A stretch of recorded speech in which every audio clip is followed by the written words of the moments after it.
Good afternoon, everybody, and welcome to the regular meeting of Osoyoos Town Council, Tuesday, September the 6th at 2 p.m. in Council Chambers.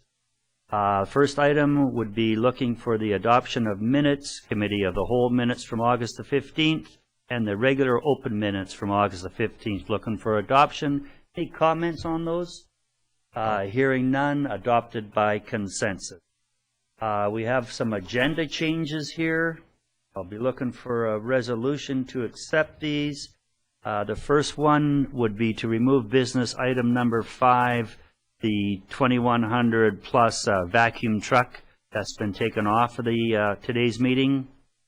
And we're adding a letter from Fortis BC as item 2 under correspondence, and adding a letter from Interior Health Authority as item 3 under correspondence.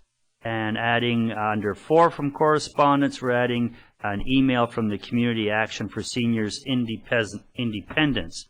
Do I have a motion to accept, please? Councillor Rhodes Chadsey, all in favor? Opposed? Carried. Thank you. This is one of these moments that's a little bit bittersweet. It's a pleasure and to thank Michelle Martineau, but also we're going to lose her services as deputy corporate officer. She's been a great addition, certainly been a great addition to me. Brought many neat, innovative ideas to the table on how to run meetings and how to make my job a lot easier. So I have this, Michelle.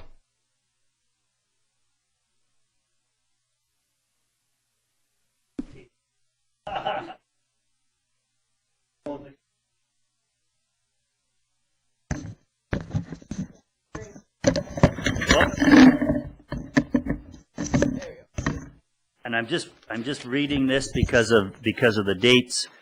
Michelle started on July the 13th, 2005 as the Development Services Secretary, and in 2009 she then became the Deputy Corporate Officer. And I think you've seen this up here before when we were giving Michelle a recognition plaque when she finished one level of the CLGA diploma. Oh. Okay, that's great. So, Michelle, on behalf of Town Council, town staff, all of your co-workers, I'd like to thank you very much. And we really did appreciate you. And Michelle is heading to be the corporate services. Okay, so in Tofino, so she is now moving from the desert to a very, very wet part of the province of British Columbia. We wish her all the best. I was going to get her a pair of rubber gum boots, but I couldn't find any in Osoyoos. So, Michelle, on behalf of council, thank you very much.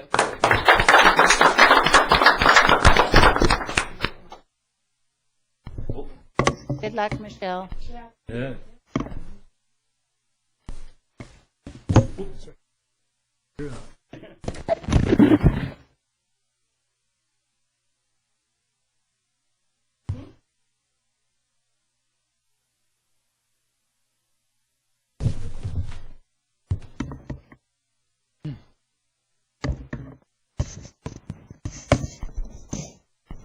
Okay, returning to the agenda under D, item D, correspondence. 2 letters from Jurgen Reinhards, Commodore of the Lake Osoyoos Sailing Club, and a letter from, again, the letters that were just entered from Fortis, from Interior Health, and from Cassie, Community Action for Seniors Independence. Any discussion on any of those? In a motion to receive, then they will be received by consensus. Next item up brings us... Excuse me, Mr. Mayor. On 2 of them, I think they're asking us for support for their grant applications to the New Horizons. Okay. And that would be the one from Jurgen Reinhards, the Osoyoos Lake Sailing Club, and also Cassie, the Community Action for Seniors Independence. Okay. And I would be happy to move that those 2 receive council support for their grant applications, and that we send letters to the granting agency on their behalf. Thank you, Councillor Ryan. A seconder, Councillor Cronmiller. Any further discussion on those letters? Hearing none, we'll take that vote. All in favor, opposed, carried. Now, Councillor Cronmiller. And moving into item E, bylaws, the sign bylaw 1282 2011, and a report from Director Cunningham. Okay. Council has given first reading to a proposed new sign bylaw, and they directed staff to go out and invite as much stakeholder input as we could get. There was a series of advertisements which were placed in the paper, and 4 of them in total. And we invited people from Main Street, the tourist industry, and any other interested persons in the community to come to us and tell us their viewpoints. And a few people did that, about 12 in total. And the normal arrangement was that they set up an interview with the planning technician, Phil Armstrong, and there's forums that you can see that were filled out by Phil, just reporting on the results of those inputs. There was one meeting, somewhat larger meeting with some of the real estate brokers and another realtor that was also attended by the CEO and myself. I won't go over all the details of the input that we did receive, but I just want to point out some of the highlights and areas where I might want some council direction in terms of making some revisions to the bylaw as is before proceeding further to a public hearing. There was one comment that was received from somebody who was at B&B that they would like to see sandwich board signs allowed for home occupations. Staff have noted that home occupations and B&Bs are allowed a regular half-meter squared sign already on their property, and it can be lit at night, by the way. And we're not sure that in fact sufficient advertising would.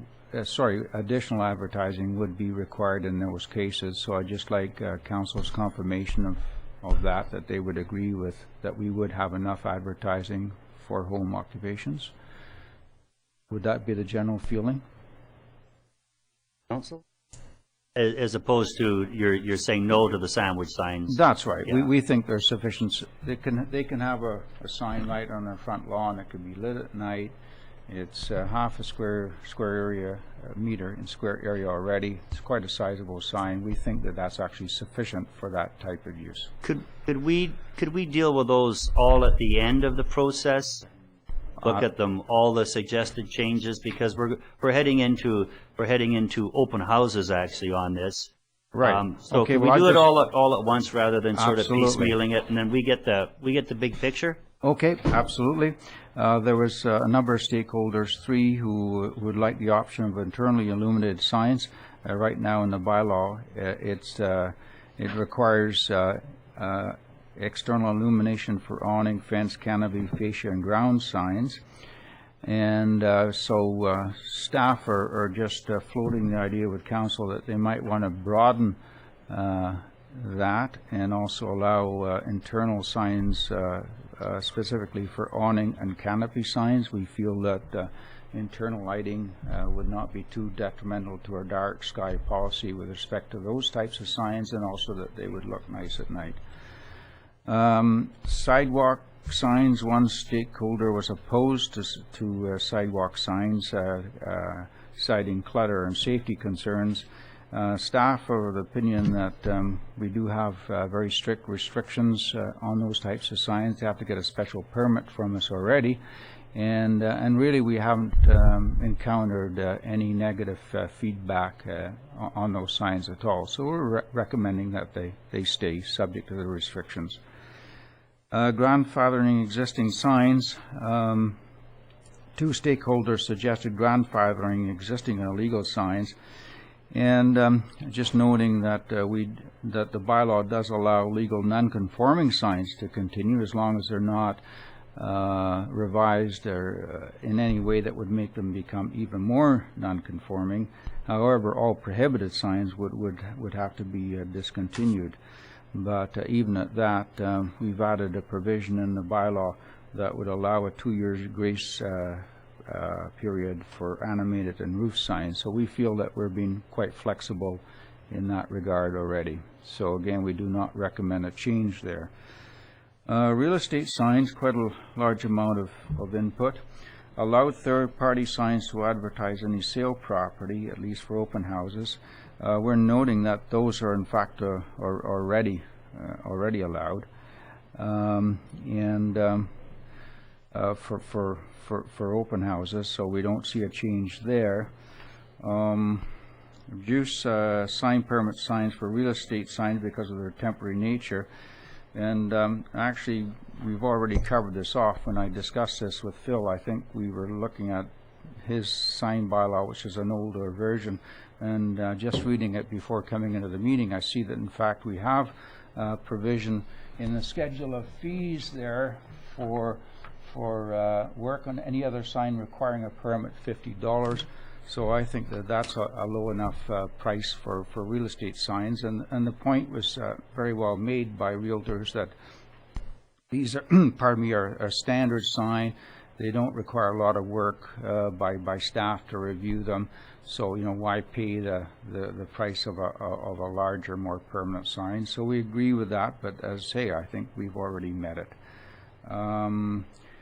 Legalize the common practice for stratas to have one signboard for all realtors. A very good idea that was raised, and apparently these are commonplace. So there's a big community board up there, and realtors can come along and place their own individual signs on the board instead of having a proliferation of them, in front of the building. So we do recommend that those be legalized. And then one question that kind of caught us by surprise, and we really would like to have Council's response to, is the idea of being able to have a TV set in a window for continuously scrolling through advertisements, and this is for realtors. And I don't frankly know how to respond to that. Intuitively have some bad feelings about the idea, but I would certainly like other people's opinions about that. So that's it. So if I could get your feedback on any changes that Council would like to see made to the bylaw before it proceeds to a public hearing. I guess I'll start off. I've got a couple. Those Main Street intersection signposts, directional, where there's a list of them. A, are they going to stay, and then B, how do you get on them, or what's the control, or what's the regs, or actually whose are they? Okay, those are put up, I understand, by Destination Osoyoos, and there's provisions in the bylaw for approving something which would be a public-sponsored third-party signs. And as we've mentioned to Council before, we think that they are a good idea, and it's in the work program for Planning and Development Services to come up with a new program for these kind of signs, which would take to Council. So we'd be looking at a number of strategically located poles that people would have to pay for having a sign, and maybe if they need it, they could have them coming in from a couple of directions. We'd certainly want to limit it to I think a couple of these signs, and they could be differentiated in color according to the industry. So commercial could be one color, and hospitality another, and so forth and so forth. And there are other examples of programs like that, and very successful. So each person would apply for a permit and pay a small fee for a sign, and it would stay up there for a year, and then they'd have to pay for it to continue past that. Thank you. And Mr. If you're done. I am for now. Thank you, Mr.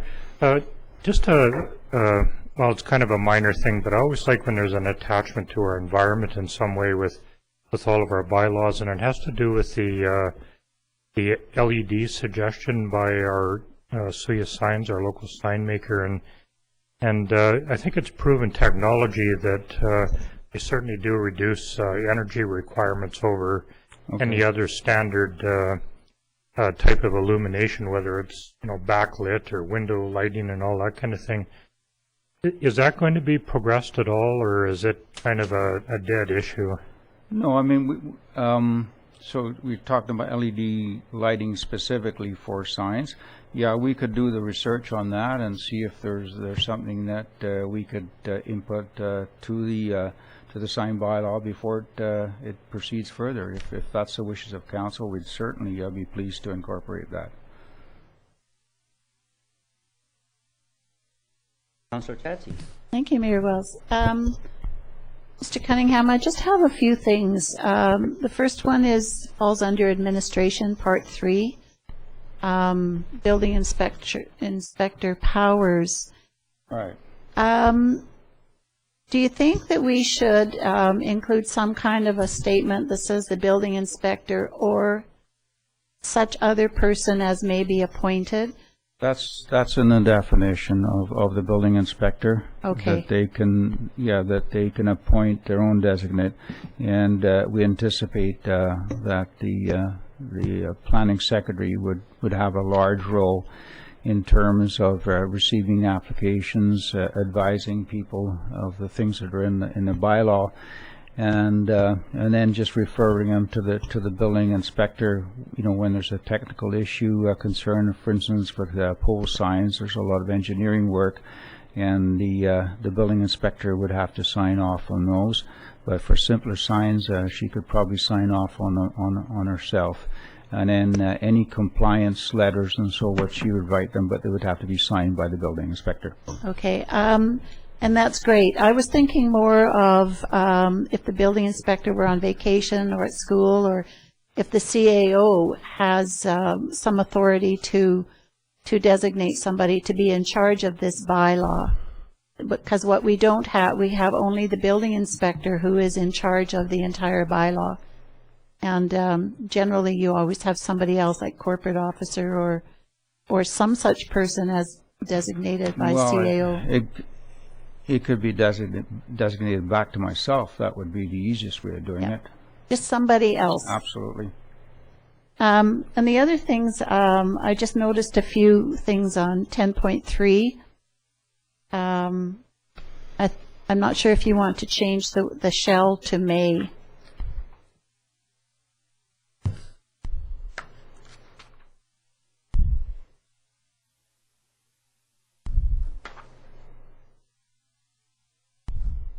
The building inspector shall also take into consideration any advice from the advisory. That means that I would prefer the more permissive may in this particular case. That's what I thought. Okay. I'm sorry, I'm just going through a list here. I noticed, and you probably noticed it too when you do the final look, but advertise or any variation of that word, half the time it's with an S and the other half it's with a Z or a Z. The Z, and I've been picked up with this before, it comes from my Scottish background. I'll make sure they're consistent. I'll get rid of the Z's. That's the Scottish. All right, thank you. You can do either way. And on 16 something and 17C, you've got an and there where they shouldn't be there. These are just housekeeping. 16 where, sorry? 16 something, I'd have to look. And? 16D. Yep. Okay, thank you very much. Oh, and I see the other one. Yes. Oh, and it's actually 16C. Yeah, we've obviously added some other. That's right, and it's 17C. Yep, you got that one. And that, and the other thing I wanted to ask, did I read that wrong, or yard sales are only permitted on the property having the yard sale? Did I read that wrong? Let me see that. Now it'd be signs without a permit, right?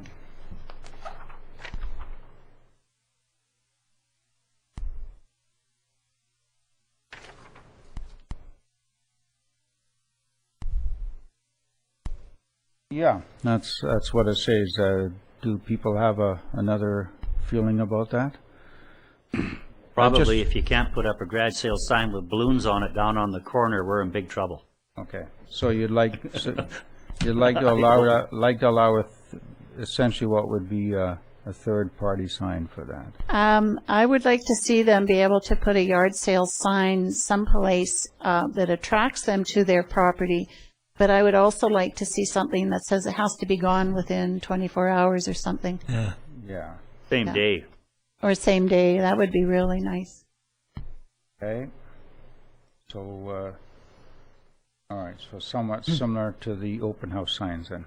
Yes. Mm-hmm. And the only other thing I think we need to look at are your dates to proceed, because I believe there's Holiday. we're at UBCM on one of the dates. Oh, So I have to go back to the report for that, don't I? okay. All righty. Okay. So I did read it. Yeah. Okay. I was just going to comment, Councillor Chadsey, we had an early meeting, and Councillor Chadsey had certainly done her homework, and you really did work hard when you were away. I did. Councillor Ryan, please. Yes, thanks, Mr. Mayor. It's a hard act to follow, but I do have a few things. Okay. I thought it was really good to have the input from the various people, and I thought Osoyoos Signs made a number of very good points, and I don't think you didn't change the draft that was accompanying that. I don't think, did you? No, there's been no changes made at all. But I would certainly recommend, that a hard look be taken at some of the things they say. I think the question of turning off signs after business hours, I think when we first dealt with this, you raised that and said you'd like some direction from council, and I'm not sure we've ever given that. No. Are you welcoming it at this time? Yes, I certainly would. I mean, this can be seen in two different ways. Obviously, you turn them off, and some places do that automatically. In any event, the drugstore down the corner does that. But you certainly save energy, but there could be an issue of having a rather dead downtown and safety issues associated with that as well. Yes. Well, I think a couple of people did raise that issue in their comments about maybe the negative effects of it, and I know for myself sometimes when I go through a town where the signs are illuminated, you see businesses you didn't know were there during the daytime. Correct. Because suddenly the clutter of the day and all the things that are happening it allows them. So I feel fairly benign about that. I'm not. I appreciate that it is an energy saving, and I guess it depends a little bit on the sign. I mean, if it's a right. If it's a really well, some of them are prohibited, but if it's a sign that's annoying, maybe you want to have it off. But right. I'm kind of benign about that. I wouldn't mind seeing business, especially the name of the business, illuminated.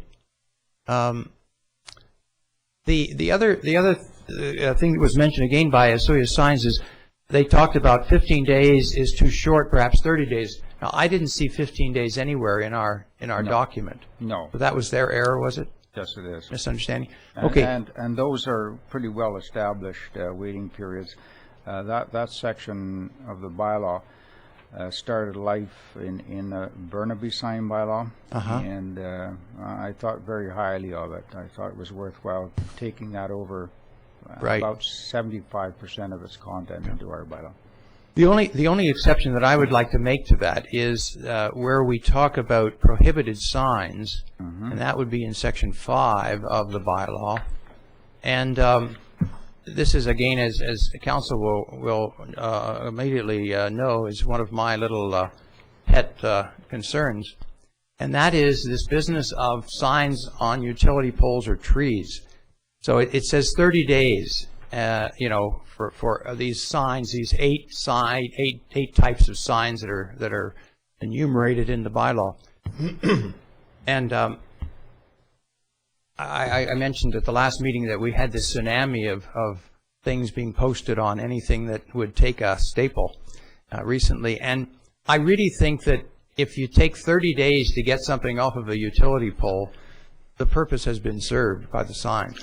So Yeah, that's an excellent point. The trouble is that we don't own those poles, unlike, for instance, the city of Penticton. So Well, we have to contact Fortis to have them Yes. removed. I see. So in that sense, although if we didn't say, I mean, utility poles, I mean, like our light standards, I think I established in a previous meeting that we actually, those are ours. So whether they're a utility pole, but the things that the light standards are on,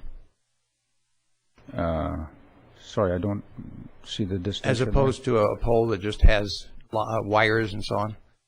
Anyway, I'd like this Well, we could, street lights. street lights. Yeah, We own the street lights? that's my understanding. Most of, well, like the ones all downtown. Okay. So, Most of them are okay, metal, so, aren't they? But they put tape on them. so reduce the 30 days at least for... Well, I would say I would like to see that a shorter time. Yeah, 15 I days would- appreciate exactly what you're saying. So that there'd be that one exception, that I would see, because otherwise, it seems like a long time to get them all. And we'll confirm with Fortis whether that's still the rule. Okay, good. And one last thing, and that is that, and I don't know whether it belongs in our sign bylaw. It's really not so much a sign as it is a piece of graffiti, and that is when people start stenciling things on sidewalks and walkways, as they've done on our new walkway behind Watermark, stenciling some message of some kind or another. And I'm just wondering, it probably doesn't belong here, but is that part of our good neighbor bylaw, or can we deal with it in something that we have in place? If it's graffiti, then it can be covered under our good neighbor bylaw. But if it's our property, we have the right to remove it anyways. If we can catch the person in the act, then we can charge them under. Yes, okay. So we have had a few instances of, and they're usually anonymous, and they usually don't, they're not traceable to some organization. But anyway, good. That answers my question. So thank you. Just on that point, I just recently recall somebody asking us if they could do sidewalk advertising. Maybe they went ahead without permission. Well, this was on Main Street. They were asking Oh, yeah. if they could do chalk mark advertising. So maybe it's something we have to address within the scope of the bylaw. Okay, Councillor Cronmiller, any comments? No, I'm good, Mr. Okay, Chair, thank you. Councillor Chadsey? Thank you.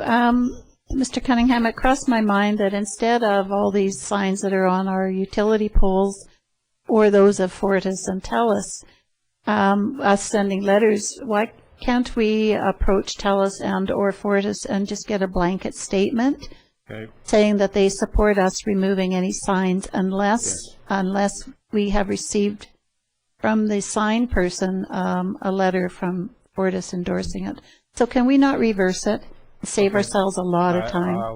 I'll pursue that avenue. Okay. It makes a lot of sense. Thank you. Okay.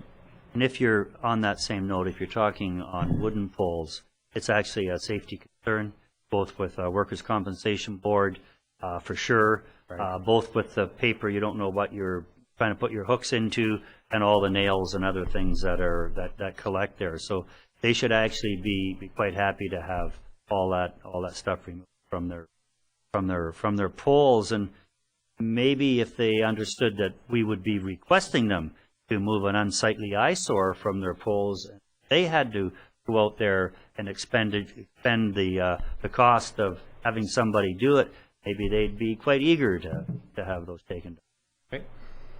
We'll do that. Councillor Ryan? I just wanted to make a remark in relation to the question of yard sales. When I was in Leavenworth recently, just a little cross-pollination here, there weren't anything on the poles.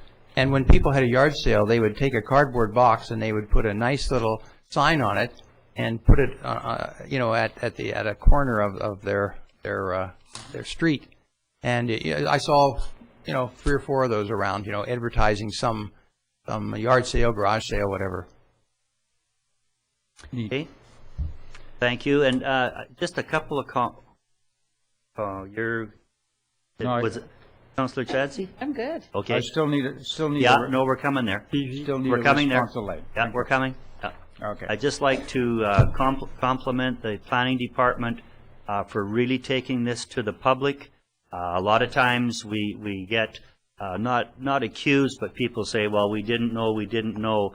And I think that was a very innovative approach to actually have people that had major concerns with a lot of the different signage questions, that they could actually go up to the planning department, book an appointment, and have someone sit down and do it face to face over the counter. And to me, that's really positive. And again, showing that we're really trying to get input into one of the most controversial issues in any small town or any big town is a sign bylaw. So congratulations for doing that. And we haven't even gone to the public process yet. That's coming up in October, I believe. So we'll start going there and going into the public process, although that may be changed now because of UBCM and a missed council meeting. I don't know when you want to go to the public process as opposed to the first and second readings. Yes. Now, Mr. Director Cunningham has asked for council input onto in-store real estate signs, and I guess that was scrolling TV set type of sign, which brings me to another type of sign out there. What about the and I don't know whether it's even still in effect anymore, but there was a talking sign in Osoyoos here where you went and pushed B12, and I think a picture came up and a voice came on and told you about B12 as a real estate property listed. So I think there's maybe quite a bit of input onto in-house real estate signs. Director Cunningham. Yeah, Councillor Shadzi expressed her concerns about talking signs previously, and so we added something into the definition of animated signs. So the last clause in that, last sentence is, an animated sign also includes any signs that emits noise. So we've said no to that. Any other council input? So Councillor Cronmiller. Thank you, Mr. Mayor. Just on the TV part of it, I'm thinking, if it were a store that sold TVs, a furniture store, City Furniture example, and had a TV in there showing TV programs or the hockey game during the playoffs or something, would that fall under that same bylaw? So part of this bylaw, and if it is, I don't think I'd have an opposition if it's during a certain time frame. Does the rest of council share that opinion? Councillor Rhodes? I think as long as they're within the store, I mean, that's a little invasive for us to start doing that, but if it's projecting through a window onto the sidewalk, I may have some concerns about that. So within this store, set back a certain distance from the window. Well, what's the difference if a business has a TV going or you got one in your living room? I mean, it's a little invasive for us to try and bylaw against that. I mean, okay. I think it would be that's a little too tight. Okay. For the 3 real estate agents down here, they want to put a little scrolling screen in the window and people walk by, and I don't see it getting into that kind of fine tuning. Hey, Mr. Mayor, I think that for me it would be the size of the TV, and I know that sounds really crazy, but for realtors, just to scroll different pictures, you don't need a huge TV. The health food store, if they're showing a whatever, or all of these stores who want to maybe show a product, I think that I don't really have a problem with any of them. I would have a problem with the size of them. Okay, just one last piece of information. The sign illumination. I'd asked the question whether council would like to consider allowing internally illuminated internal illumination with awning and canopy signs. I think they're a good candidate for that. You agree with that? The recommendation is your recommendation? Yes? We'd allow it, yes. So that's all the plastic signs that are... Yeah, or canvas. Okay. Yeah. I think it gives a nice ambience at night with the canopy signs for the lighting underneath. Right. Looks attractive to me anyhow. So are these like backlit? Yes, that's right. But those are the only ones that we're recommending that you consider for that. We've said no to everything in the bylaw so far, except for signs where it's impossible to do that, like pole signs. But just to go back, we said awning, fence, canopy, fascia, and ground signs would have to only be externally lit. So we're suggesting for council discussion that you would allow the option in the specific cases of awning and canopy signs that they could be backlit. So how are you going to stop the lighting the sky issue with backlit canopies? Well, that's the issue to be discussed, whether you want to see that happen or not. I mean, and I understand the concern, and I'm very supportive of it in terms of our dark sky policy. But I don't think the impact would be so negative with respect to those two specific types of signs if they were bottom lit or internally lit. But I'm putting it up for discussion. Well, I know the black sky policy is important to the council. However, there are a lot of canopies in town, and they do need illumination. Yeah. And in the early part of the food safety, we're getting light out on the sidewalks. Yeah, that's true. Stopping a lot of strange behaviors. That's true too. Yeah. No wonder sign bylaws are tough. They are the worst, apparently. They are the worst. Councillor Cronmiller. I would agree. I think we have a bigger problem with streetlights that illuminate light, dark sky than we do with the awnings downtown. I'd certainly live with the awnings. Anything else, Councillor Ryan? Yeah, I would be favorable toward that. I'm trying to remember if we do have one or the other in town that already is illuminated that way internally. I think the one down at the corner. At the corner? Shoe Biz, I think, is internally. Yes, I thought so. And it seems to work well. Most of the light comes down to the sidewalk and in. So I would be agreeable to that personally.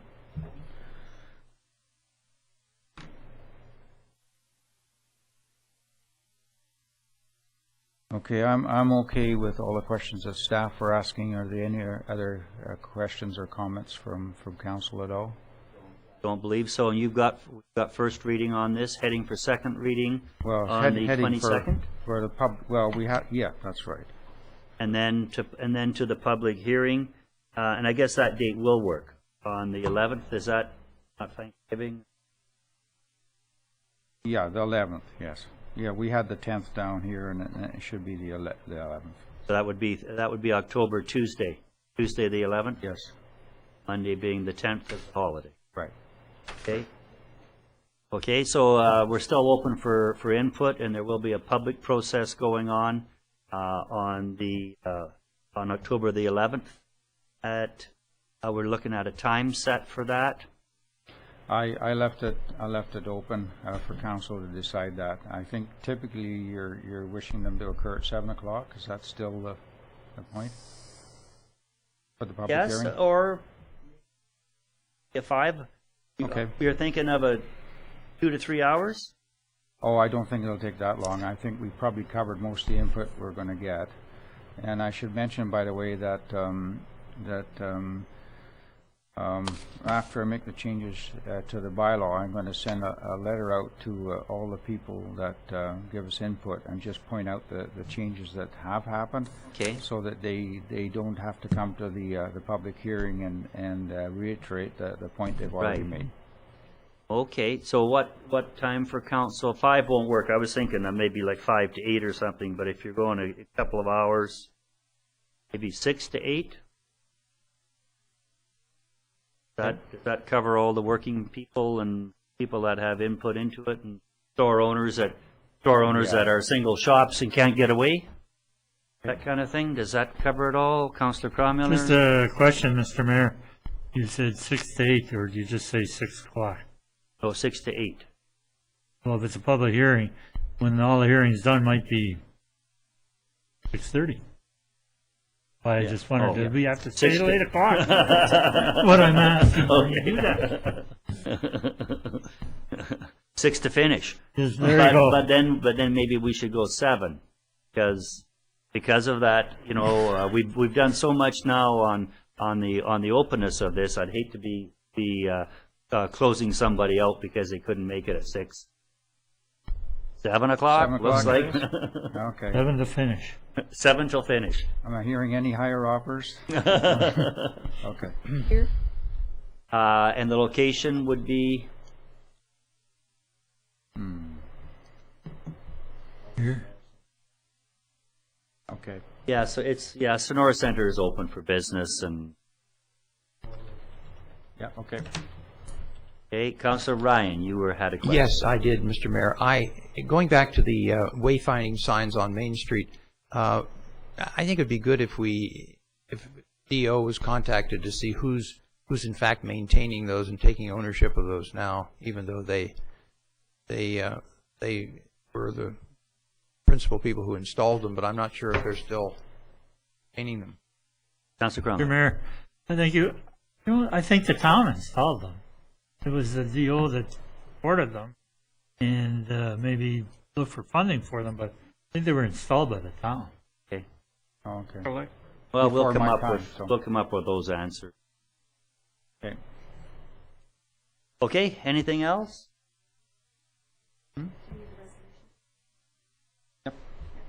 resolution to set the dates for the second. Okay, now that we have them. Councillor Rhodes, Councillor Chadsey, any further discussion on the public hearing, dates and times and locations? Hearing none, all in favor, opposed, carried. Thanks, Director Cunningham. That's nice to see that signed bylaw rolling along. Yeah. It's been long, but again, that's the kind of business it is. Thank you for your input. The next one would be Municipal Ticket Information Bylaw for third reading as amended. It looks like we have a numbering change here that's going to involve a rescinding of third reading and then adopting third reading as amended. Director of Corporate Services, Ms. Van Dienen. Thank you. Council gave first 3 readings to Municipal Ticket Information Bylaw 1279-2011 on July 18th, 2011. It has not been returned back to Council as we were awaiting the adoption of both the Good Neighbor Bylaw and the Soil Deposit and Removal Bylaws. We have not received approval from the ministries on either one of those bylaws as yet. We are hoping, I was actually hoping to have approval for the Good Neighbor Bylaw by this meeting. I still have not received it, but I am hoping for the next meeting. Soil Deposit and Removal Bylaw, they're just saying they'll get to it. So to expedite things, I thought I would ask Council if you wish to remove it from the MTI bylaw right now, which would be removing Schedule 17, then renumbering all the schedules accordingly and changing Schedule 1 to reflect that that's no longer part of that bylaw. That way, when we do get approval of the Good Neighbor Bylaw and give it adoption, we can go ahead and give the MTI bylaw adoption as well. When we do get the approval for and the adoption of the Soil Deposit and Removal Bylaw, we can then add it on to the MTI bylaw as an amendment. Wow, this is the same provincial government that's looking for a fast turnaround and eliminating bureaucracy and trying to get a smooth, productive organization going.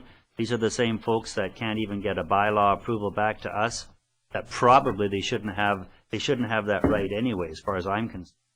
It's just sitting there in Victoria on someone's desk collecting dust till we get there. Not really very impressive. Councillor Rhodes. Thank you, Mr. Mayor. I'll move option 1.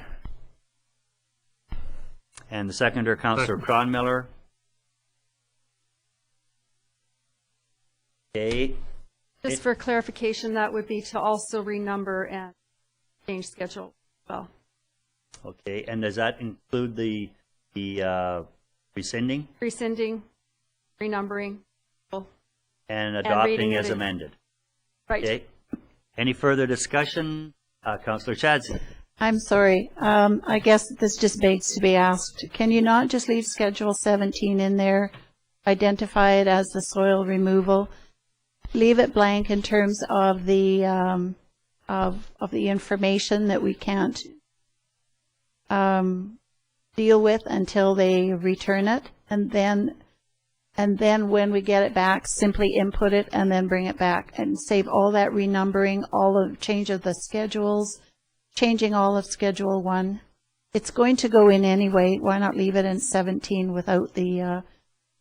You could, but I would still have to bring it back to council for amending, and we could attach the soil deposit removal one at the end. It doesn't have to be in alphabetical.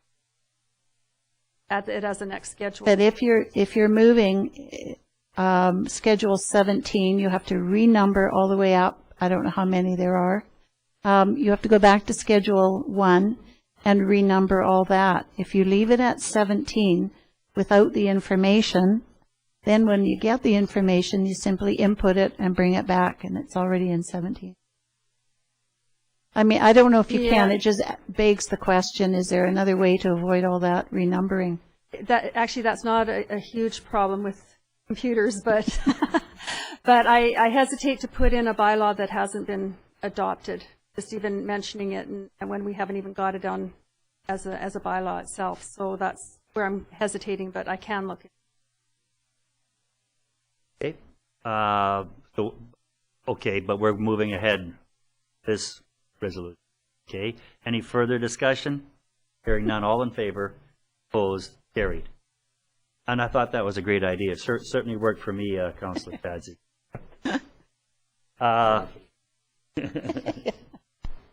The next item up is the Permissive Tax Exemption Bylaw, number 1284, 2011. And I guess before Mr. Zackel does his presentation, if there's any changes, additions, or deletions, that would be most important. Mr. Zackel, please. Thank you, Mayor Wells. So for the 2011 Permissive Exemption Bylaw 1284, there's just some minor changes to this bylaw this year. The one being under the definitions for Destination Osoyoos Development Society, and it's carried out as a business of tourism marketing for the town of Osoyoos.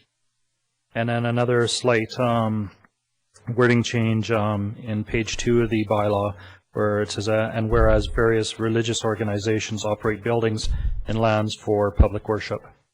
So basically that it was just two slight changes to the bylaw. We still have the same number of properties as in past years.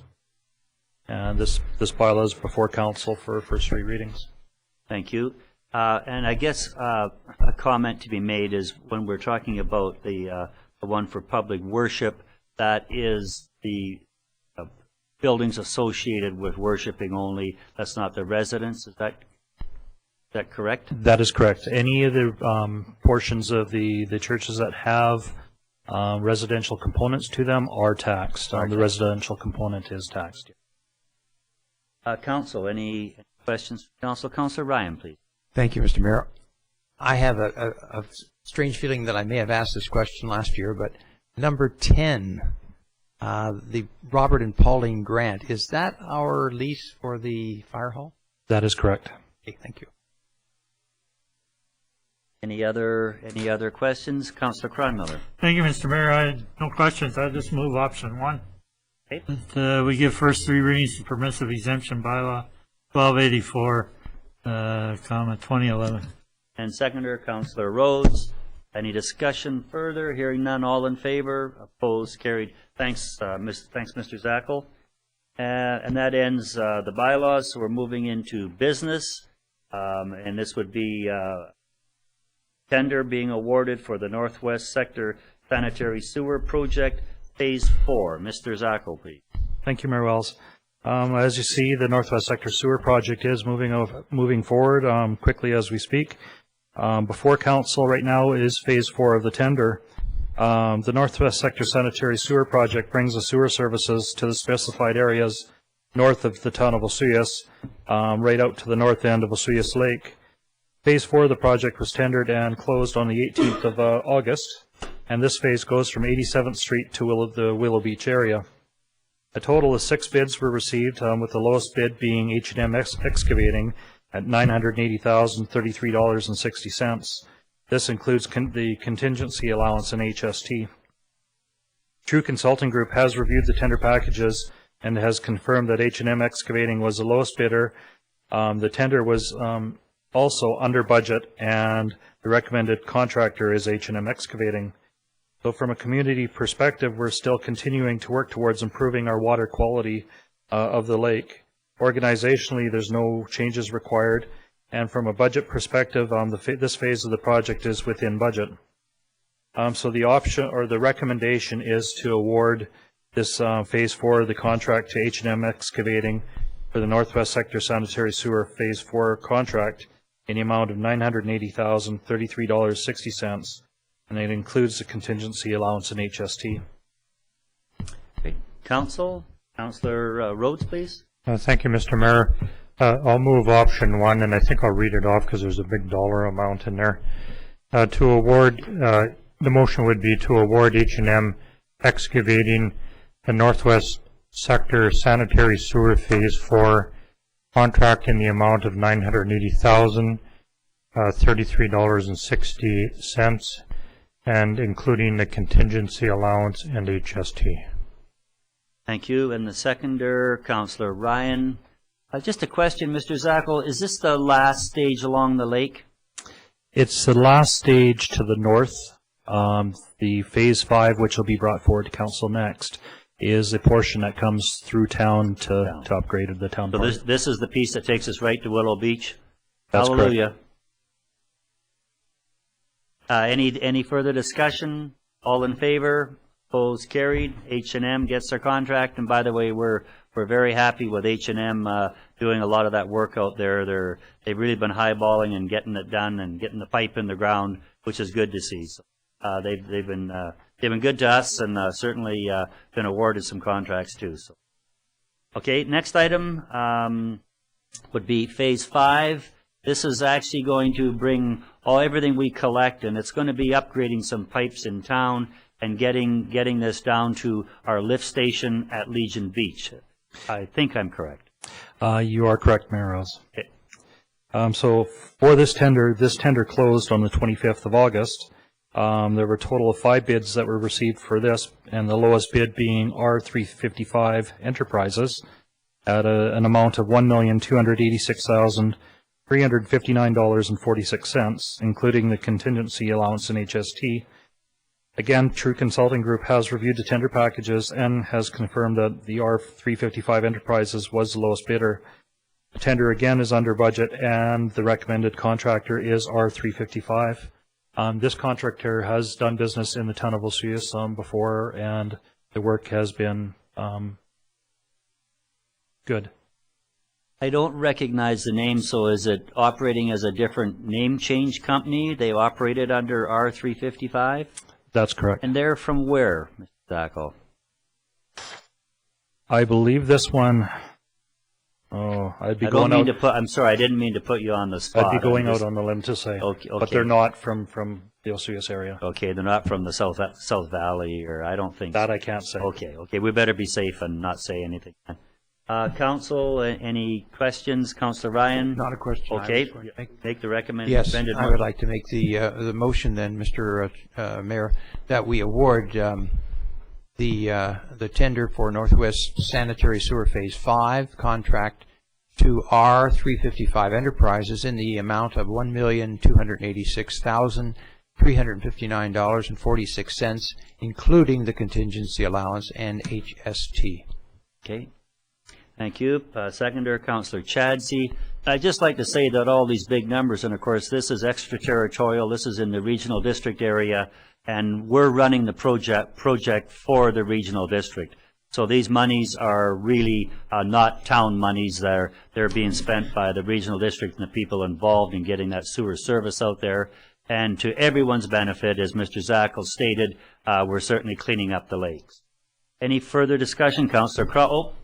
All in favor? No. Okay. Comment. Oh, comment. Sorry. Sorry. Just to add to what you're saying, Mr. Mayor, the thing is that that these things in the town will also improve town infrastructure while they're completing them, and also that people need to be aware that there may be some upheavals and detours throughout the town this fall as they do this, complete this phase 5.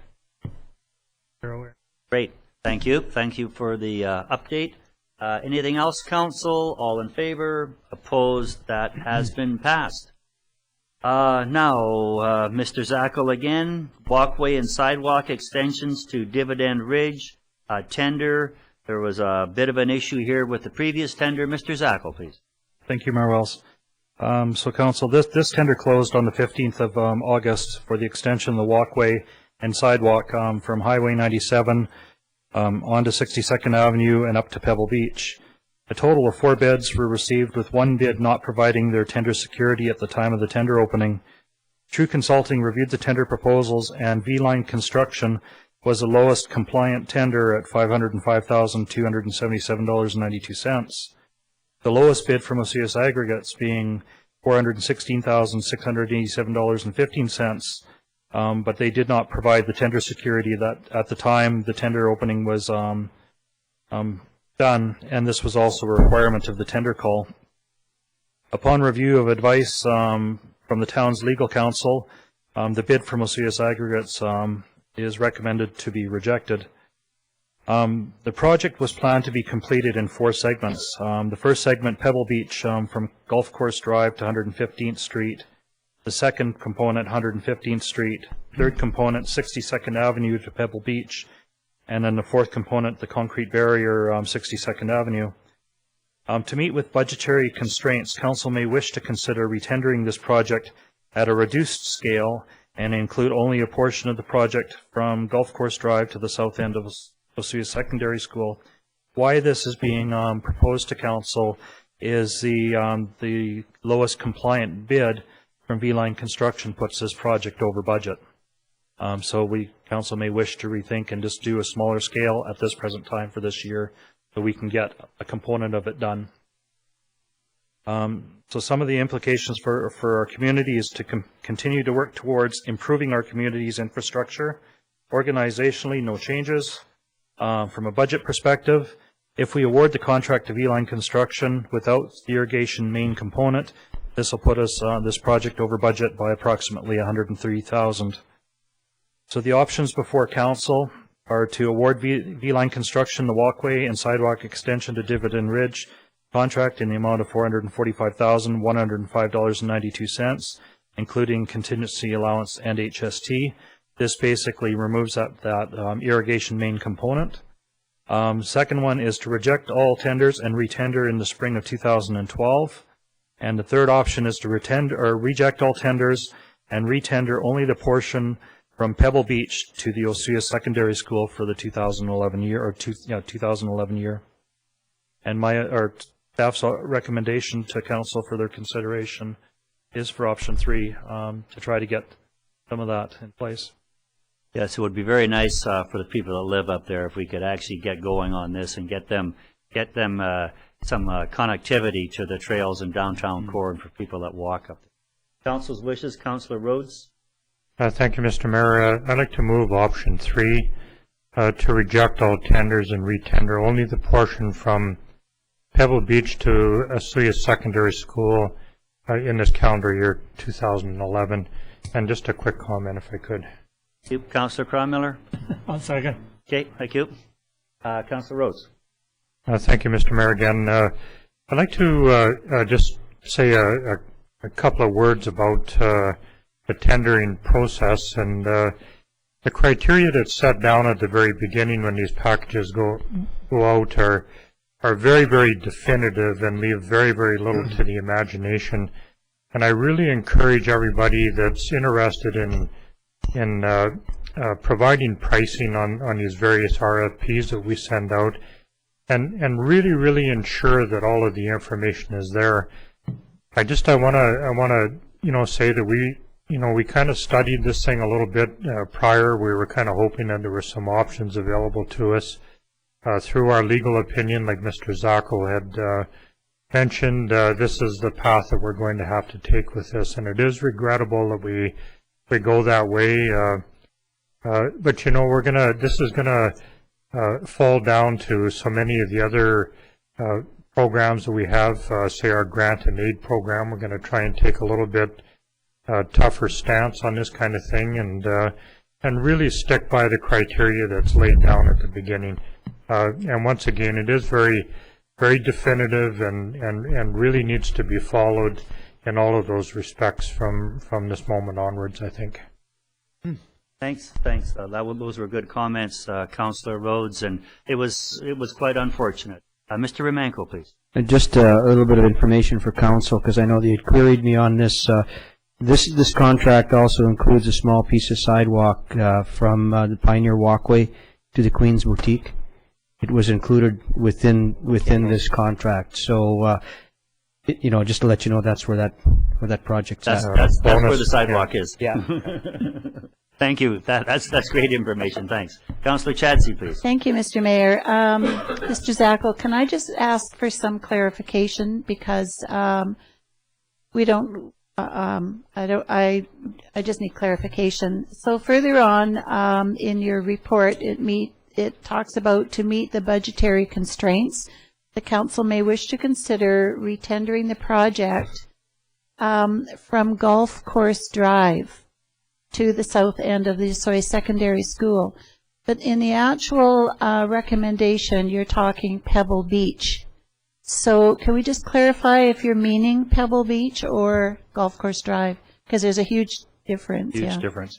I was meaning at that four-way intersection at the top. Okay, so Pebble Beach, yeah. Okay, thank you. Thanks for the clarification. Anything further from council? Councillor Ryan. Yes, just to say that it is important for these for our infrastructure projects to come in at budget or below, preferably, and so this gives us a chance to retender and to do what is probably the most critical part of that, which is the most difficult.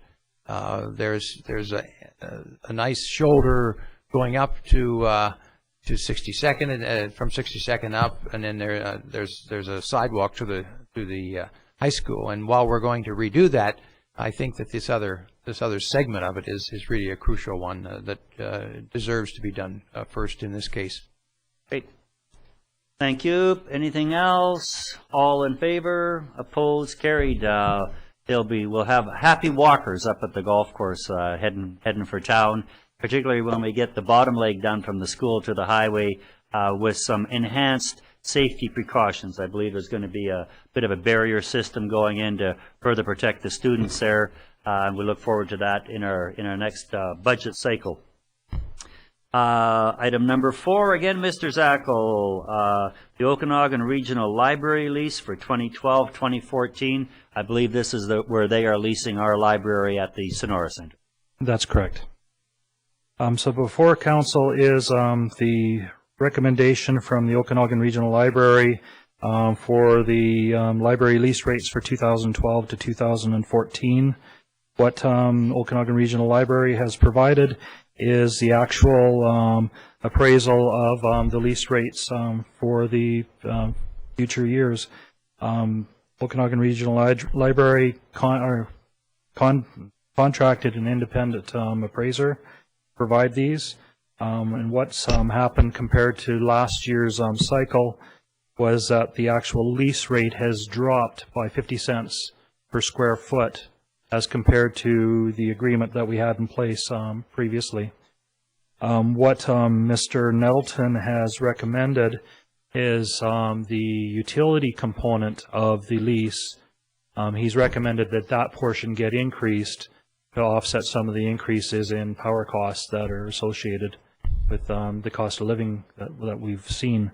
So he's recommended that 50 cent reduction that they saw in the lease rates be added to the utility cost for this agreement. So the total amount per square foot remains at $12 per square foot based on the 3,380 square feet that is currently being leased by the library. Some of the really important aspects are for the community is to ensure that a public library remains in the town of Osoyoos. No changes organizationally, and from a budget perspective, we're seeing a slight increase due to the calculations of about $2,000 or $2,060. Another consideration with respect to the aspect of the lease rate, council consider, well, what if we were to get more money for our library as a library lease? What would happen in turn would be that the tax requisition for the library would be increased to offset those costs. So it's a catch-22 for our community with respect to that. On that 50-cent reduction, Mr. Zackel, how did they come up with that? Is that the whole regional library? Is that an assessment? Is that an evaluation? How would they get that figure? Basically, what they've done is they've taken a number of locations in what I've got here is approximately 13 locations from Princeton, Oyama, Sicamous, Lumbee, Revelstoke, Golden, Osoyoos, Kaleden, Naramata, all of those type of address or locations, and utilize them to determine their lease rate. Okay, so it sounds like they're sort of in size bracketed communities and what they're paying, and they've come up with $11.50. Is that what they came up with from the 12? They've come up with $12, which includes they were before. The only thing that you're seeing is the lease rate go from $6 down to $5.50, and our utility rate go from $5.50 up to $6. Okay. So utilities don't go down, so that'll always continue. Okay, Council's wishes. Councilor Ryan, he's the rep on the Okanagan Regional Library Board. Yes.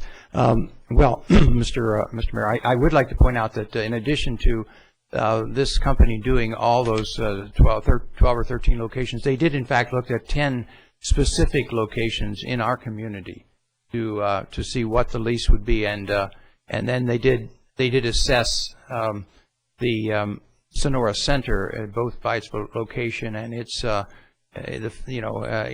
it would on an arm's length transaction be able to rent space for.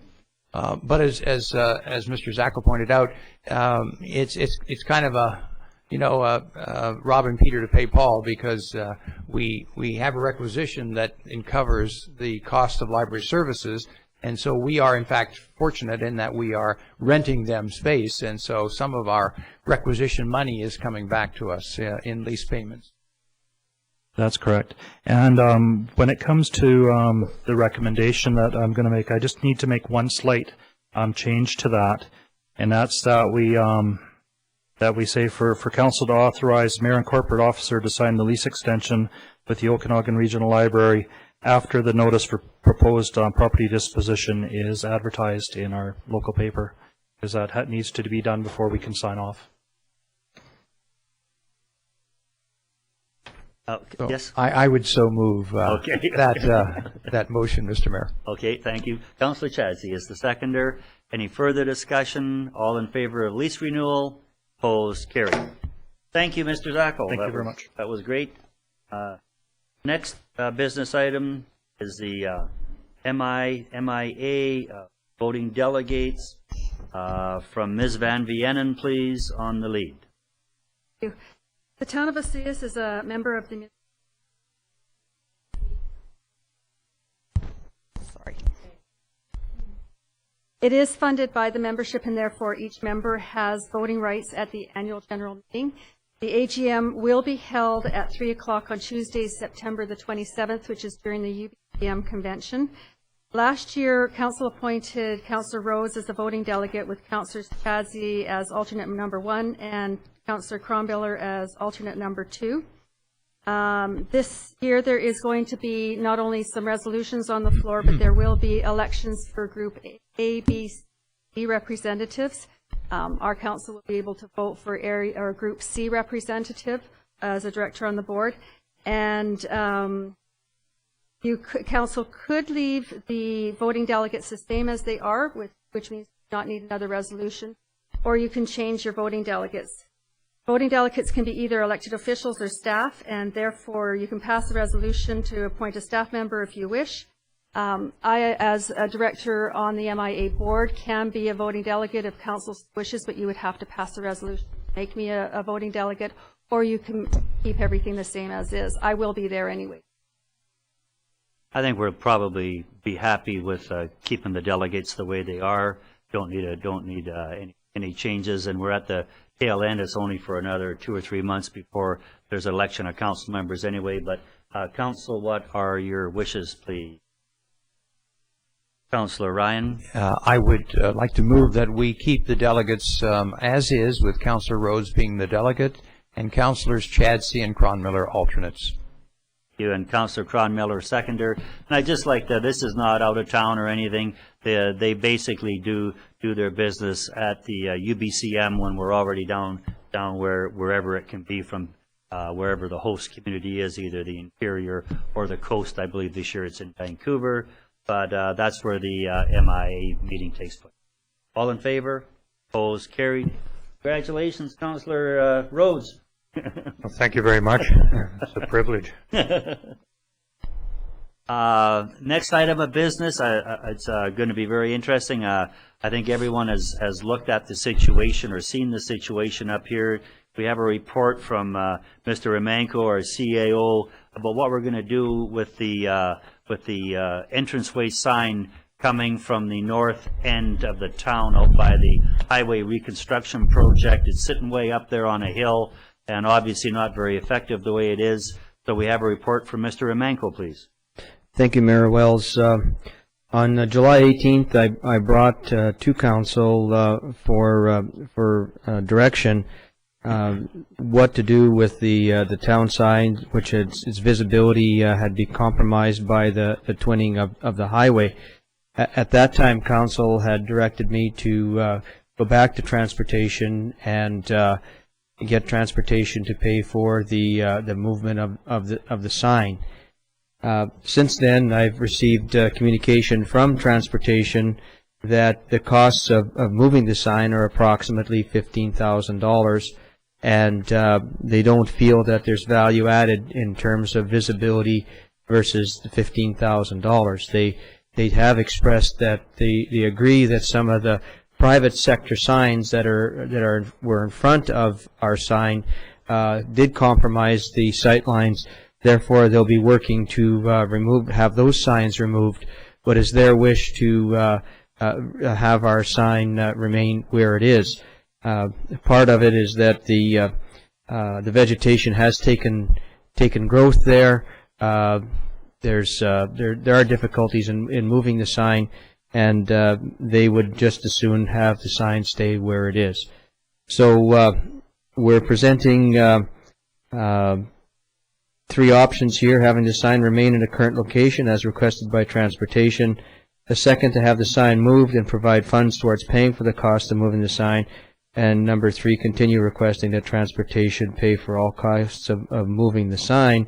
We boldly make the recommendation for option 1, to have the sign remain where it is, and wait for the reaction. Thank you. Boldly was the correct word. I hope we're not entertaining option 1, but council, council, what are wishes, please? Councillor Cronmiller. I just noticed that tongue-in-cheek that you put in there. At any rate, you noticed it up there probably because I'm on council and look for it. Is it valuable up there? I don't think so. I think it's better situated back down on the roadway somewhere where it means something to passers-by. And then with all those other ones around, it doesn't help either. I'd be curious to know if transportation has a place that we could put it. And then I'd like to continue to have dialogue with them to see if we can't come up with some common ground on paying and having it changed to a better location. The $15,000, is that cost sharing, or is that just all us? That's what they is the total cost of moving the sign, they feel. That's without any cost sharing on anybody. Well, we've been trying to get them to pay the $15,000. That would be nice. Yeah. Councillor Rhodes. Yeah, I'm not going to make a motion based on option 1 for sure. So I'm not happy with the results of this. When I first read it, I was a little disappointed that there was not at least some option provided other than no. And that sign was a big part of the entrance to our town. I really liked it. I think it made a bold statement.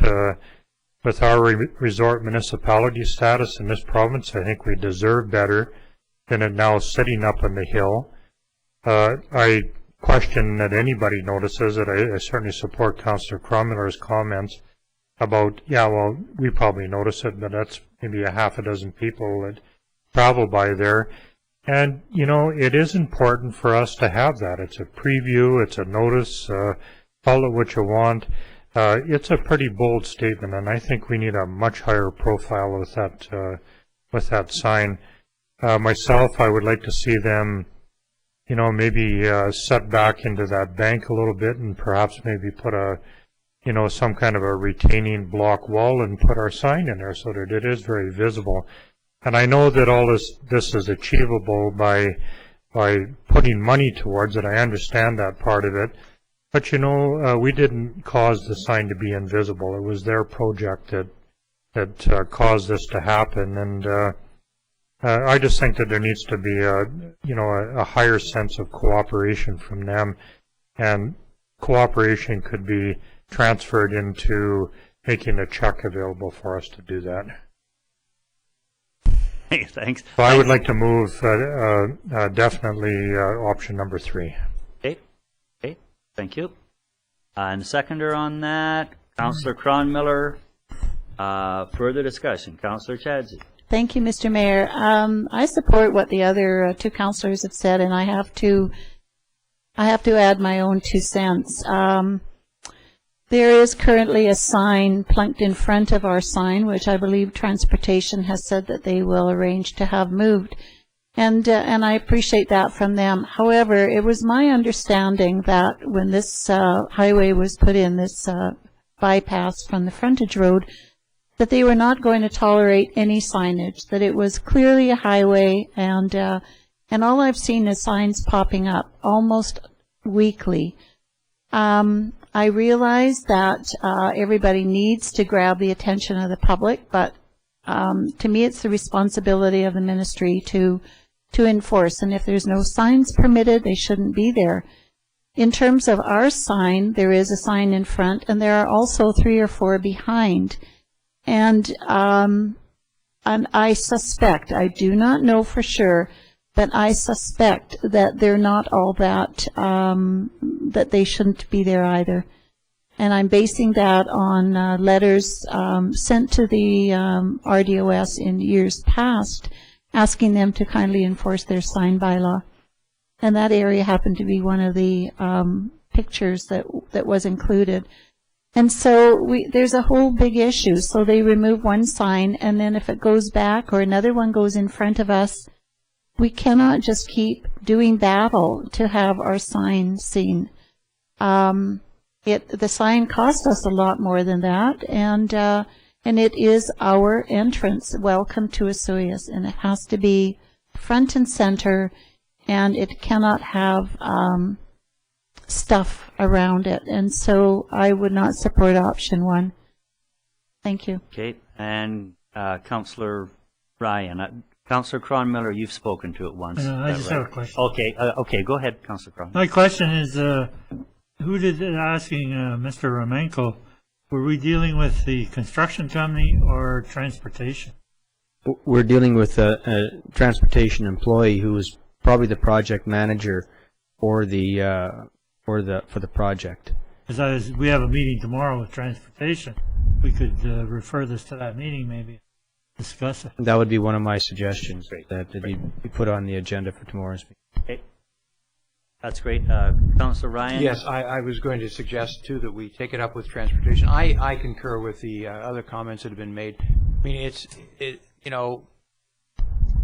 that new highway expansion and so on has changed that whole geography there, but it's really nice for us to have that sign near the north end of the lake, because that's really where we want to tell people they're approaching paradise. So I think I would like to say that we continue, and I'd like to see us put it on our agenda for tomorrow's meeting and ask them, where can we put it? We need to have it in that area. You tell us where it should be put, and I think that's really important. So. Okay, I think that's great. We'll bring it up tomorrow. Was it Rampal Dulé that was? No, Rick Matthews. Okay. And I just, on this, when we're looking at the Ministry of Transportation, we really did. They really went above and beyond to put in that cycle and hiking path along there. That was a very, very expensive project that we're going to have to look at some connectivity with our current hike and bike trails. So they did go beyond to provide that hike and bike trail with us, but not to say that we need that sign up there. There's no doubt about that. So see what kind of response we get tomorrow. We have the resolution on the floor. The motion is to continue requesting that transportation pay all costs of moving the sign. I think that's appropriate. Is that appropriate? Yes? Okay. Any further discussion? All in favor? Opposed? Carried. And that brings us to some reports. We have the cash requirements, standard cash requirements. And if there's no objections or comments, we shall receive the general accounts in the amount of $507,962.71. The arena accounts in the amount of $17,390.75. Payroll accounts in the amount of $76,931.97. Received by consensus. Any further comments? Received by consensus. Thank you. And that moves us into a report from our CAO, Mr. Romanko. Thank you, Mayor Wells. A few of the activities that are currently going on within the administration, starting first in the Community Development Department. Mr. Newman has been working with community members, business members, meeting with a marketing company, Brand Live, to do a feasibility study on a water festival for the 2012 season. So stay tuned for more information on that. There has been also working with the Integrated Community Sustainability Planning team to get our sustainability plan worked in with our senior staff and council. He's been working with John Martini of Guest TV, putting together a promo video for the Resort Hotel Cable, and also working with Community Futures towards sponsoring a business succession planning workshop. In the planning department, planning staff met with prospective developer of the Larangelo property and MOT staff to discuss highway access issues. MOT will require the developer to submit a traffic impact assessment before any further decisions will be made, and they'll be sending us a terms of reference for their review. The director met with the Regional District Technical Committee about sharing Osoyoos experience about adding the OCP Regional Context Statement and developing criteria for minor and major regional growth strategy amendments. Planning staff were also successful in their application to the Canadian Housing and Canadian Mortgage and Housing Corporation for $10,000 of consultant funding to support Phase 2 of the Southeast Meadowlark implementation project, which will involve preparation of new intensive residential zone and accompanying development area permit guidelines. Public Works has been completing a number of their capital equipment purchases. The mower, gator, and verticutter have all arrived, and we should be seeing them fully in use now. You've noticed that we have 5 new flagpoles out front. They've installed those. The street lights at Torrey Pines have now been installed and are working out there, closing off one of the long-term issues in the community. The Sandy dump is near completion, and I think they should be paving that this week. So we'll be looking towards a grand opening of the Sandy dump, I guess, in the near future. and groundwater protection is going on. In terms of recreation, the new buses arrived, and they are in the process of getting town logo and hybrid logos installed. For the next council meeting, a new policy will be brought forward to council relating to the increased use of the bus, and also taking a look at the advertising strategy to recoup some capital and operation costs, mainly operational costs for the future. Painting this Sonora Community Center is completed and looks fantastic. Lots of positive comments. Still waiting for a response from CIRAC in terms of where they're at, and we'll be again contacting them very shortly and developing a report for council. Fall guide will be circulated this week, and a note of interest: as part of our capital improvements, we installed a water fountain in the fitness room that also has a bottle filler attached. It tracks the amount of plastic water bottles that would have been used, and to date has recorded over 600 bottles. And in terms of myself, just two major things. Business planning, certainly with council, and we'll be going into business planning tomorrow with the senior managers. And also worked with the CEOs in the region and the RDOS staff to make recommendations for funding projects under the gas tax funding program. That's from the administration. Great, thanks, Mr. Romanko. A lot of good information there. That Sandy dump will be, when it opens, will be up in the industrial section, right on the street in front of the Public Works yard. Great addition to the town for all the people in that have trailers and motorhomes and all those sort of things. And it was built to be year-round. I don't know if we'll make it there with a water situation, but that's what the plan was. Looking forward to that happening. And reports from Councillor. First up is Councillor Ryan. Thank you, Mr. Mayor.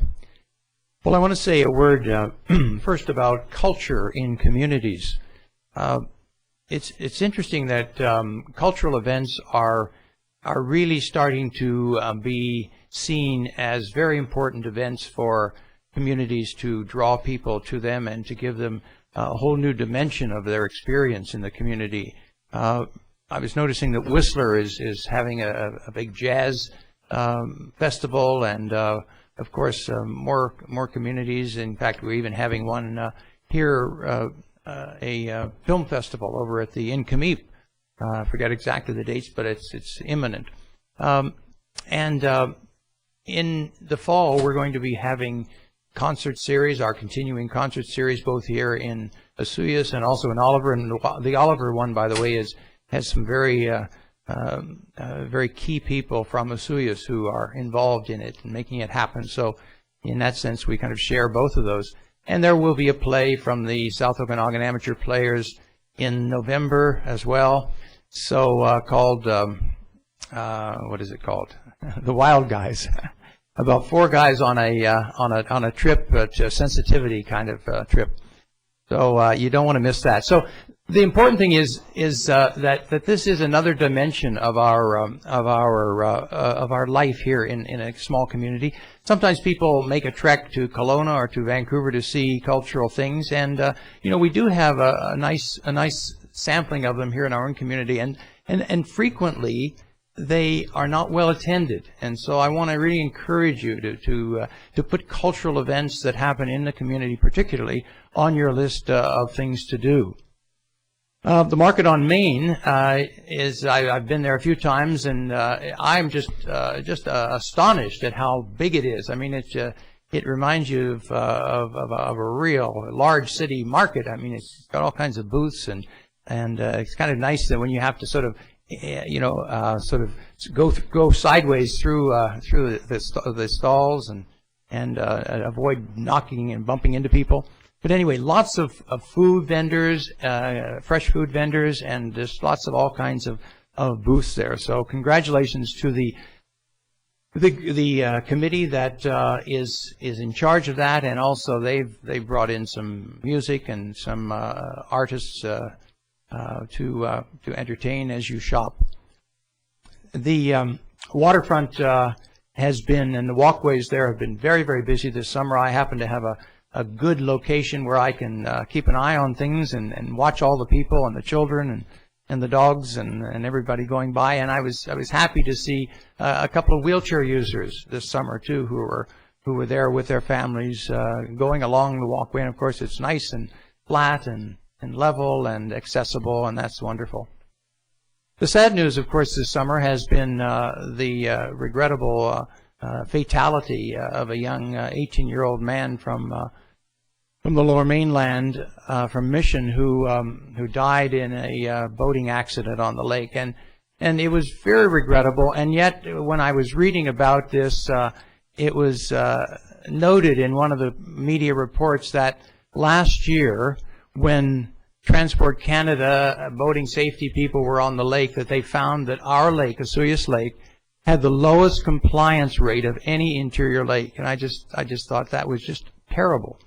They did go on to say that it was better this year, but, you know, that is not a distinction that we want to have the lowest compliance rate of safety on our lake. And so I just hope that everybody who uses the lake in any way, particularly people who are out there with powered craft, will make sure that they do everything that they're supposed to do, everything in their power to operate safely and to make sure that everybody else is safe, despite the fact that they're out there. So it would be nice if we could claim that we are not only the warmest welcome, but also the safest place in the Okanagan.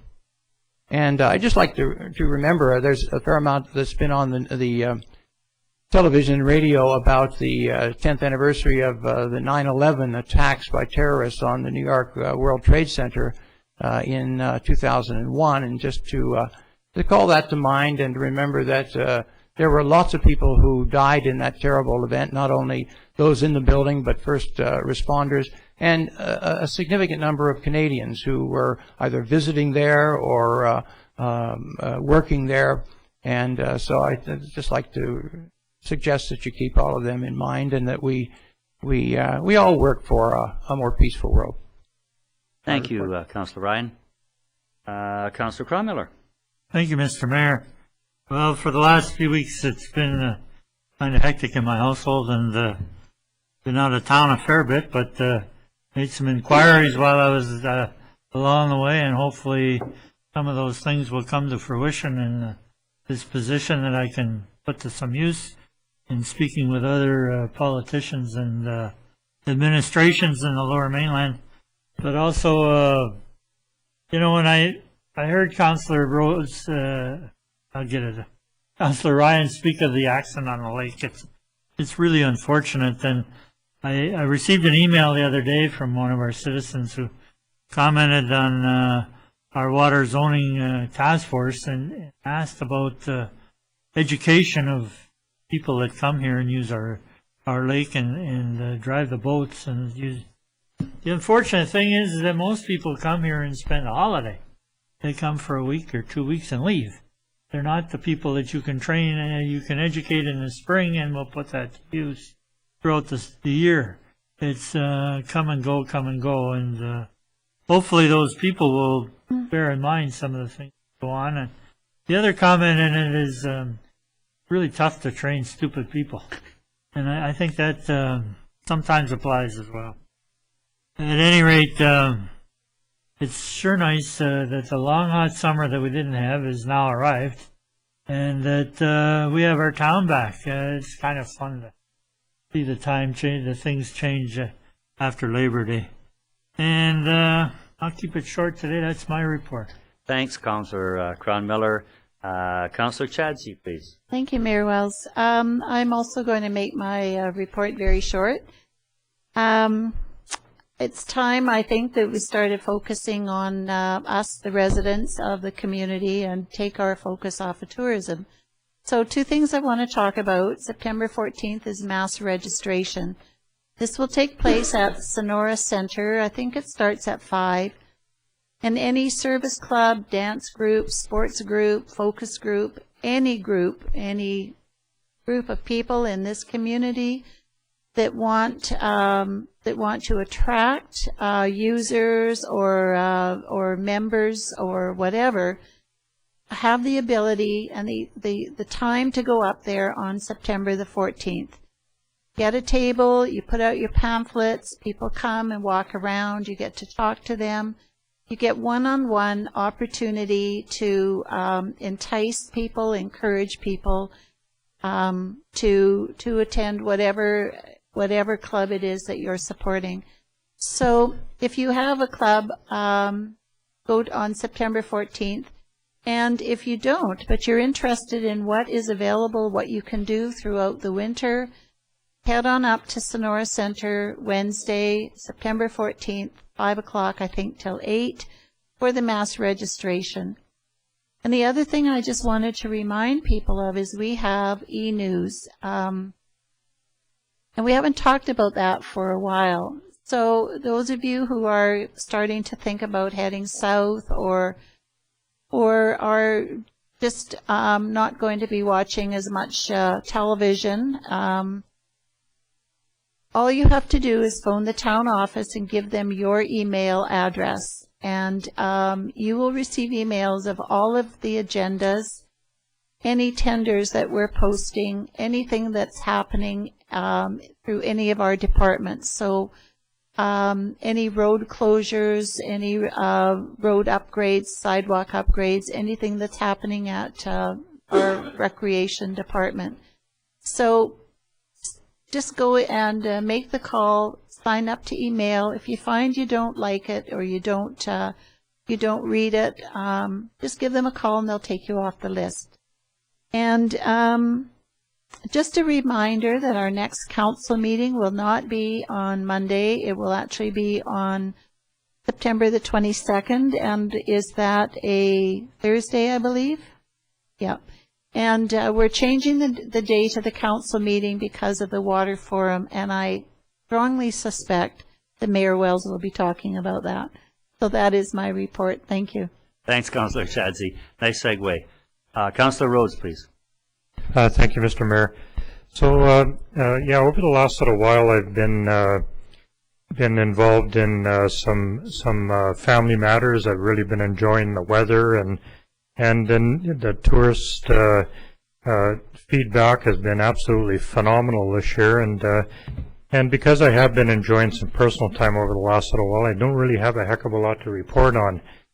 I do have to say, though, that I had quite a lengthy rant on the recent decision that was made with the HST, and you know, I kind of brought it with me today, and I've been having a lot of ups and downs about whether I should rant about it, whether this was actually the right forum to do that. So I'm going to spend a couple more weeks thinking about it, and I may bring it up at the next meeting. But with that in mind, I think I'll just defer the rest of my time to the mayor's report. I'm sure he's got a lot more to say than I do this afternoon. Thanks, thanks, Councillor Rhodes. I do have a few things just to comment on. It's been actually busy, not so much in council chambers and that, but certainly there's been lots going on. And you know, we were up at I said at the regional district table, and we had that alcohol in the fire room, in the fire hall situation, and I don't know if that's all done yet, but it was a good resolution at the end, I thought, where they're going to have to do something about the liability of that, and they're going to draw up their own policy on how they handle that. I mean, good Lord, they're lifesavers, they're adults. I'm sure they can draft a policy that they can live with and is acceptable to them and their members. And it was recommended that they have to have something there to absolve the regional. This was a regional district issue, not a town of Osoyoos issue. That they had to have a way of indemnifying the regional district from the liability situation of drinking on the premises. So I think that'll all work out to a good resolution. Signed a proclamation last week. Cy Marcelli and myself, Terry Fox run. That's coming up on the 18th of September. I would assume 9 o'clock, but stay tuned in the papers to see when that's going to take place. And Cy back at it. He's gonna run to Orville and back. I forget how many times, but he's going to put on a lot of miles this year, a lot of kilometers this year. So that's always a good event. Looking for your support. There's been ad hoc group running around looking at airport. And they had a meeting at our committee of the whole today with town council. Another group looking at an airport expansion, trying to see if they can make this work, if it's viable on that. I think it was very invigorating, very refreshing. There was some media folks here, so I believe that there will be a report in the paper and just touching base on what we went through. I certainly was quite excited about it. On Saturday, I went down to Oroville to go to the Carbon Cycle Crush company opening presentation. It's in that old fruit packing area of Oroville down by the tracks. And they've been at it for about 2 years on crushing canola. Crushing rapeseed, crushing canola for the oil, and then using the meal. So I got invited to go down to this opening, and I was just so impressed with people thinking outside of the box, operating outside of the box. When I got there, I thought that the attractive part of being in Oroville was that rail spur line, that they'd be able to get the product in and the product out, and how wonderful it was to have a railway. So we went through the presentation, and this Tim Keene that was making the presentation, quite a chatty individual. So we spent quite a bit of time together talking about this whole concept. And they're bringing in canola oil from Lethbridge, southern Alberta, rubber tire trucks, and hauling lime back. That's going to help change the pH of the fields around there that have been under a lot of fertilizer use. And they're going to bring this in, and there's a potential there when they're going full tilt for 35 jobs. And you have to think they're using Alberta, and it's number 2. It's a number 2 rapeseed or canola out there, which really doesn't have much of a market for, and they're getting this, and when all you have to do is look at the BRIC countries, Brazil, Russia, India, China, they have such a demand on for, cooking oil is a world commodity, and here they are in Oroville putting on this program to bring Alberta canola seed in and crush it in Oroville, and then there's a big spin-off there with the meal. And cattle, all the feed people want it, and it's so high in omega-3 that the egg producers want it, and then they can go out and feed it to their chickens, and then they sell that as a omega-3 egg. So the whole thing was just a really, really interesting day. Well worth the effort, and of course, a little bit of an international component to it. On that note, when I was coming back, there was a little reception down there, and about 6 miles south of Oroville. And coming back, there was a blues festival on. So, of course, I had to go in and take in the blues festival by donation. And it used to be blues on the beach, and I think they were on borrowed land or an orchardist's land, and he got tired of probably broken branches and sprinklers and stuff. So they were out there in this ranch. The horse ranch area, and it was really, really great and really neat, and people out there just having, and I was surprised at the quality bands from Seattle and all over the Pacific Northwest that were attending. And when I put that together with the Chris Isaak concert that I went over to Sandpoint, Idaho to see about 3 weeks ago, outside concert on the lake, you put those two together, and I can just hardly wait until we get something going up at Desert Park. It's there. It's just waiting for the right people, the right person, the right group to come along and do that launch. I was at concerts of 3,200, and of course the one in Oroville was nowhere near 3,200.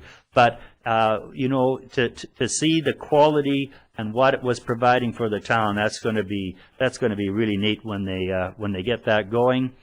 Personally, I've been back to Indigo Beach the new, sorry, the I can't call it Indigo Park because it's not a park yet.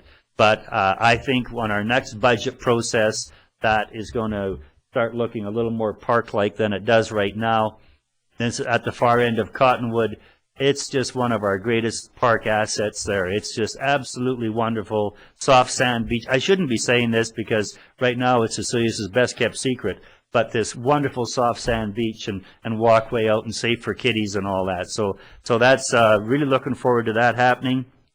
And finally, the Osoyoos Lake Water Science Forum, that is taking place on the 18th, 19th, and 20th. Again, the best value in town going. There's a reception on Sunday. Great food. It's being done over at the Desert Cultural Center. They're going to have bison and some wild boar and some salmon. This is pretty high-end stuff. And then 2 days of the greatest water science that's happening in the Pacific Northwest, in both Washington State and British Columbia. There's going to be, and they're going to be 15 to 30-minute presentations, a short question period from the audience, and moving on. And they're just going to be bang, bang, bang from salmon to what's happening to the salmon, to the to the quality of the lake water, everything that has to do with lakes and water and where we are is going to take place there. And so you get the reception on Sunday, the 2 full days of conference. It's a non-cooked breakfast both days at 7 a.m. It kicks off at 8 a.m.